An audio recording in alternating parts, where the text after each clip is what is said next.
Halo semuanya, pada video kali ini saya akan menjelaskan materi mengenai rekam medis dan pendokumentasian SOAP.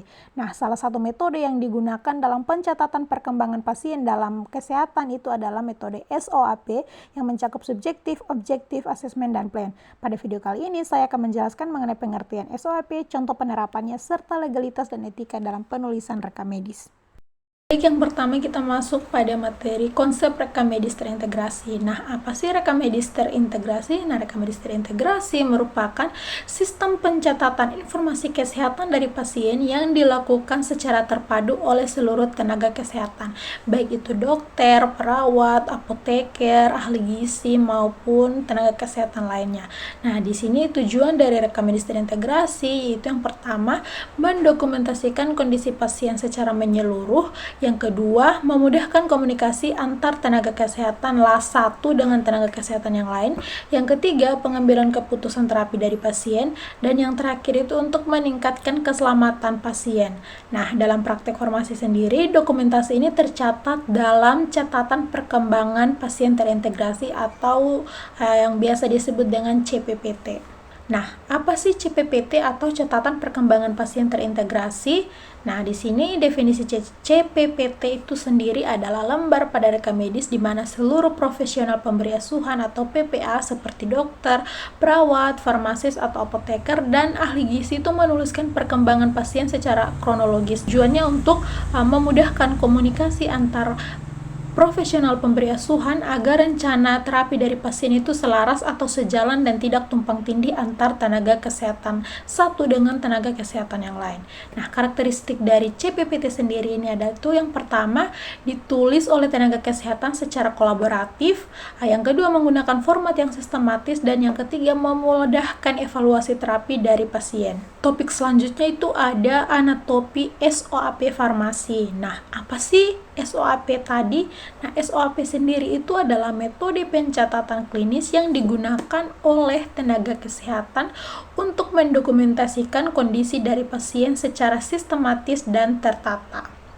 SOAP sendiri itu terdiri dari 4 komponen utama, yaitu subjektif, objektif, asesmen, dan plan. Nah, di mana 4 komponen ini tuh membantu mengidentifikasi masalah pasien serta tenaga kesehatan bisa menentukan rencana terapi yang tepat untuk pasien. Yang pertama itu ada subjektif. Nah, subjektif sendiri merupakan data yang diperoleh dari keluhan pasien ataupun informasi yang disampaikan oleh pasien maupun keluarga pasien. Nah, data ini biasanya diperoleh melalui wawancara atau anamnesis antara tenaga kesehatan dengan pasien. Nah, contoh data subjektif itu bisa berupa keluhan utama dari pasien, riwayat penyakit dari pasien, riwayat penggunaan obat, riwayat alergi obat, maupun keluhan efek samping obat dari pasien. Nah, contohnya itu ada pasien itu mengeluh nyeri pada sendi kaki sejak 2 hari yang lalu dan nyeri bertambah saat berjalan. Lalu pasien mengatakan sering merasa mual dan lemas sejak kemarin, dan pasien juga mengaku sering lupa minum obat yang diberikan itu oleh dokter. Nah, ini merupakan contoh dari subjektif. Terus yang kedua itu ada objektif, di mana objektif sendiri merupakan data yang diperoleh dari hasil pemeriksaan fisik, tanda vital, pemeriksaan lab, maupun pemeriksaan penunjang lainnya.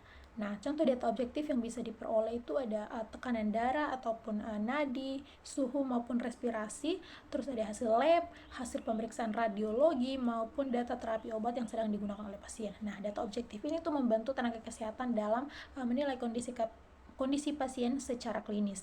Nah, contohnya itu tekanan darah dari pasien itu 150/90 mmHg, terus suhu tubuhnya 38 derajat Celcius, terus hasil pemeriksaan labnya menunjukkan asam uratnya itu 8,5 mg per desiliter, terus terdapat pembengkakan pada sisi bagian kanan. Nah, ini merupakan contoh-contoh dari data objektif.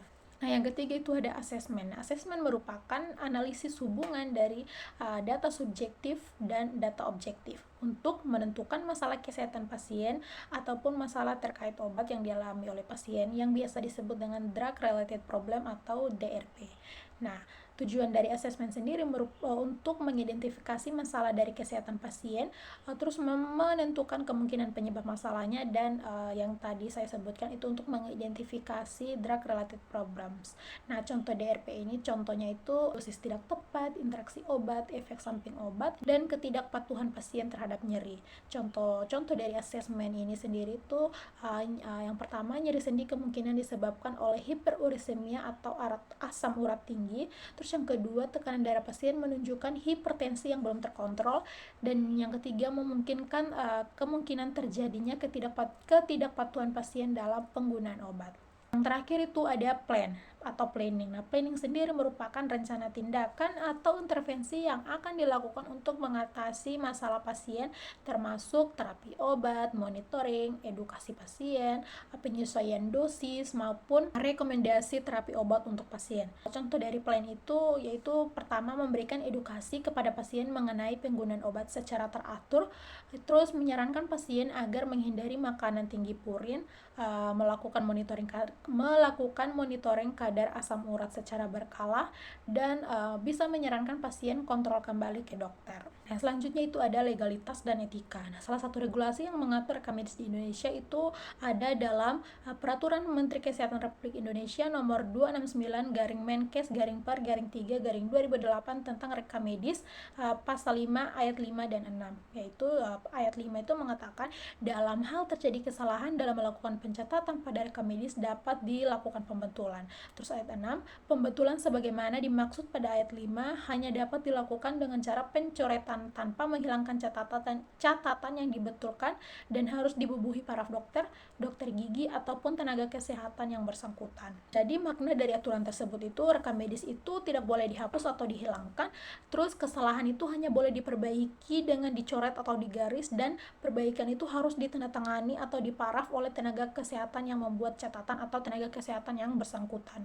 Terakhir itu ada tata cara koreksi kesalahan penulisan dalam rekam medis. Nah, di sini ada 4 aspek, yaitu pertama itu ada kejujuran, di mana setiap pencatatan dan koreksi itu harus dilakukan secara jujur dan objektif tanpa memanipulasi data pasien, di mana tenaga kesehatan itu tidak diperbolehkan mengubah, menambah, atau memanipulasi informasi dalam rekam medis karena dokumen tersebut merupakan bukti pelayanan kesehatan dari pasien.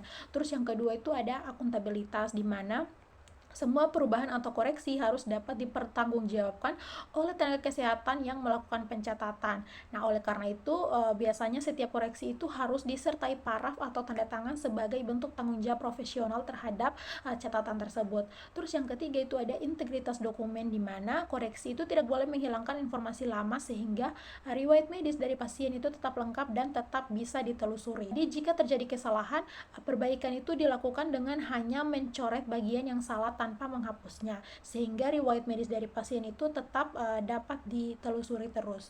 Terus yang terakhir itu ada kerahasiaan dari pasien, di mana selama melakukan koreksi, seluruh informasi pasien itu harus tetap dijaga kerahasiaannya sesuai dengan etika profesi dari tenaga kesehatan. Jadi, kerahasiaan pasien itu adalah kewajiban dari tenaga kesehatan untuk menjaga seluruh informasi medis pasien itu agar tidak diketahui oleh pihak yang tidak berwenang. Jadi, semua data yang direkam medis itu hanya boleh digunakan untuk kepentingan pelayanan kesehatan dan pihak yang berwenang. Baik, kesimpulan singkat dari materi yang sudah saya jelaskan tadi yaitu bahwa rekam medis terintegrasi merupakan salah satu bagian penting dalam pelayanan kesehatan karena berfungsi sebagai dokumentasi dari kondisi pasien dan sebagai sarana komunikasi antar tenaga kesehatan yang satu dengan tenaga kesehatan yang lain. Nah, salah satu metode yang digunakan dalam pencatatan perkembangan pasien itu adalah SOAP, atau yang terdiri dari subjektif, objektif, asesmen, dan plan, sehingga bisa membantu tenaga kesehatan dalam mengidentifikasi masalah pasien dan bisa menentukan terapi atau rencana terapi yang tepat bagi pasien.